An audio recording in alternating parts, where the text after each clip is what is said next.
আসসালামু আলাইকুম ওয়া রাহমাতুল্লাহ। আজকের গল্পটি এমন এক মানুষের যার কাছে ছিল না ধন সম্পদ, ছিল না বড় কোনো দান করার সামর্থ্য, কিন্তু ছিল খাঁটি নিয়ত আর আল্লাহর উপর অটল বিশ্বাস। একটি ছোট গ্রাম, গ্রামটির নাম ছিল নূরপুর। সেই গ্রামে বাস করতেন এক দরিদ্র কৃষক, নাম তার ইয়াকুব। ইয়াকুবের জীবনে সুখ বলতে তেমন কিছু ছিল না। ছোট একটি কাঁচা ঘর, এক টুকরো জমি আর বৃদ্ধ মা, এই নিয়েই তার সংসার।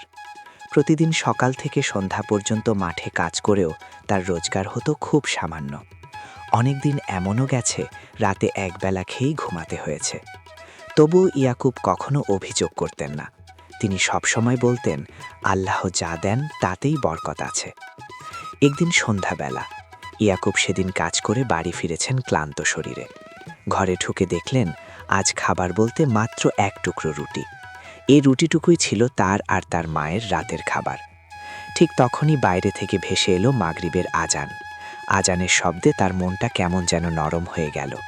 তিনি রুটিটা হাতে নিয়ে ভাবতে লাগলেন, এটা যদি আমি দান করি তাহলে আজ রাতে আমার মা কি খাবে। ঠিক তখনই দরজার সামনে এসে দাঁড়ালো একটি ছোট শিশু। শিশুটির জামা ছেঁড়া, চোখে মুখে ক্ষুধার ছাপ। কাঁপা কাঁপা গলায় শিশুটি বলল, চাচা একটু খাবার দেবেন, সকাল থেকে কিছু খাইনি।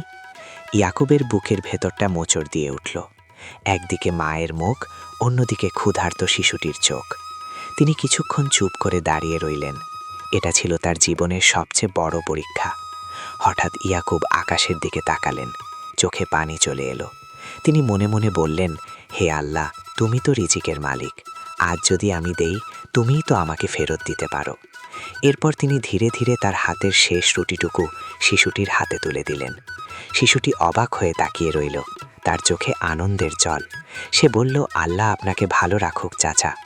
এই কথা বলে শিশুটি চলে গেল। ঘরে ফিরে এসে ইয়াকুব তার মায়ের কাছে সব খুলে বললেন। মা মুচকি হেসে বললেন, বাবা, যে আল্লাহর পথে দেয় সে কখনো অভুক্ত থাকে না। সেদিন তারা দুজনেই না খেয়েই ঘুমিয়ে পড়লেন। কিন্তু ইয়াকুবের মনে ছিল অদ্ভুত এক শান্তি। কিছুদিন পর অদ্ভুত ঘটনা ঘটতে শুরু করলো। ইয়াকুবের জমিতে আগের চেয়ে ভালো ফসল হতে লাগলো। যেখানে আগে অল্প ফলন হতো, এখন সেখানে দ্বিগুণ ফসল। গ্রামের মানুষ অবাক হয়ে বলল, ইয়াকুব, তোর জমিতে এমন বরকত এলো কিভাবে? ইয়াকুব শুধু বললেন, সব আল্লাহর দয়া। একদিন গ্রামের এক ধনী লোক ইয়াকুবের কাছে এসে বলল, আমি তোমার জমিটা ভাড়া নিতে চাই, ভালো দাম দেব। এই প্রথম ইয়াকুবের হাতে এত টাকা এলো। সে টাকা দিয়ে মায়ের চিকিৎসা করালেন, ঘর মেরামত করালেন, আর প্রতিদিন কিছু না কিছু দান করতে লাগলেন। প্রিয় দর্শক, এই গল্প আমাদের কি শেখায়? আল্লাহর কাছে দানের পরিমাণ বড় নয়, বড় হলো নিয়ত। যে আল্লাহর উপর ভরসা করে দেয়, আল্লাহ তাকে এমনভাবে দেন যা সে কল্পনাও করতে পারে না।